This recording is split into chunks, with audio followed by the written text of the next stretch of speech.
Hello everyone, welcome to Commerce Catalyst. In this video we are going to move forward with our chapter planning और आज हम लोग types of planning पढ़ने वाले हैं।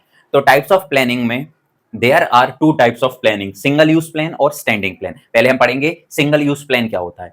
जैसे कि हेडिंग से ही क्लियर है, सिंगल यूज प्लान एक ऐसा प्लान जो केवल और केवल एक बार के लिए बनाया जाता है और जब जिस कारण के लिए, जिस पर्पस के लिए हमने उस प्लान को बनाया है वो पर्पस पूरा हो जाता है, हम उस प्लान को डिसमेंटल कर देते हैं और हम क्या कर देते हैं, उस प्लान को वेनिश कर देते हैं, खत्म कर देते हैं कि now we are not going to use this plan again. ऐसे प्लान को कहा जाता है सिंगल यूज प्लान। बहुत सारे प्लान ऐसे होते हैं जो हम सिर्फ सिंगल यूज के लिए बनाते हैं कि हमारा ये काम, फॉर एग्जाम्पल हम कहीं पे ट्रिप प्लान कर रहे हैं तो हम एक बार ही ट्रिप प्लान करेंगे ना, एक नॉर्मल टाइम पे कि हमें वहां जाना है तो हम सारी चीजों को प्लान करेंगे, टिकट्स, रहना, खाना, व्हाट ऑल थिंग्स, ट्रेवलिंग। तो उसके लिए हमने प्लानिंग की। अब वो एक बार हम ट्रेवल करके आ गए और वो हमने डेस्टिनेशन रीच कर ली, एक्सप्लोर कर लिया।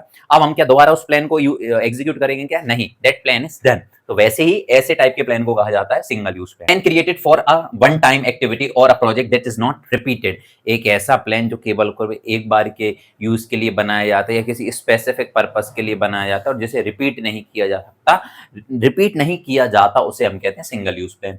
It is use for specific non recurring. Non recurring का मतलब होता है जो रिपीट नहीं होता, रिकरिंग मतलब विच कीप्स ऑन रिपीटिंग, और नॉन रिकरिंग का मतलब जो रिपीट नहीं होता है। तो ऐसे प्लान जो कि किसी स्पेसिफिक पर्पस के लिए बनाए जाते हैं और जिनको नॉन रिकरिंग कहा जाता है, जिनका जब ऑब्जेक्टिव फुलफिल हो जाता है तो हम उन प्लान को डिसमेंटल कर देते हैं। Once the goal is achieve the plan is discarded. एक बार हमारा जो गोल था, जो मकसद था वो पूरा हुआ, उसके बाद में हम उस प्लान को खत्म कर देते हैं, वेनिश कर देते हैं, दोबारा रिपीट नहीं करते हैं। तो ये था सिंगल यूज प्लान। बात करते हैं स्टैंडिंग प्लान की। स्टैंडिंग प्लान क्या होता है? देखो, एक ऐसा प्लान होता है जिसे हम फाउंडेशन ऑफ द प्लान या फाउंडेशन ऑफ द कंपनी कहते हैं कि ये जो प्लान है, ये प्लान हमारा फाउंडेशन है और इसके इर्द गिर्द हम बाकी के प्लान्स बनाते रहेंगे। ऐसे प्लान्स को स्टैंडिंग प्लान कहा जाता है। तो बार बार हम जिन्हें रिपीट करते हैं, बार बार हम जिन्हें रिकरिंग करते हैं, ठीक है।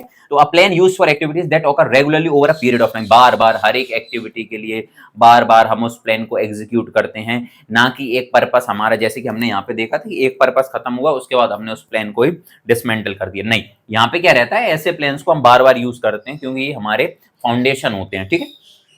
Standing plan provide ongoing guideline for repetitive situation. एक ऐसे प्लान जो हमारी कैसी भी सिचुएशंस आते रहें उनके लिए वो हेल्पफुल होता है। ऐसे प्लान को हम स्टैंडिंग प्लान कहते हैं। एक स्टैंडिंग प्लान किसी भी कंपनी, इंस्टीट्यूशन, संस्था का एक फाउंडेशन होता है और वो बार बार उन चीजों को हम रिपीट करते हैं, उनसे हम क्या लेते हैं, गाइडलाइंस लेते हैं, ठीक है।